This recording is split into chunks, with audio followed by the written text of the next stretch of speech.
Welcome back, everybody. I want to hang these brushes on the wall, and I just want to use this 6-inch screw, but I got to cut the head off so that it'll fit in the smaller holes of the brushes, and then I'm going to put it in the wall, and I just want to show you the trick that I use to install this screw. First, I got to cut it.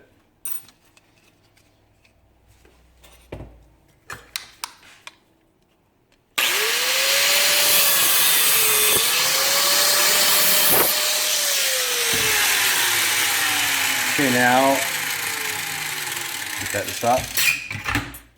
Now I've got that cut off, and I'm going to put it in the wall.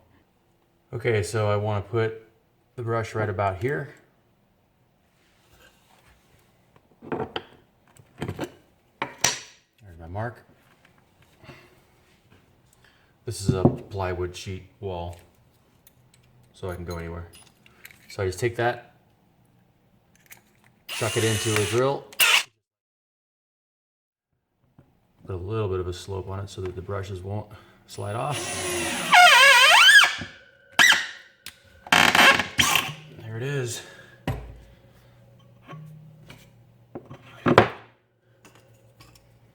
Now I can fit maybe a couple more brushes.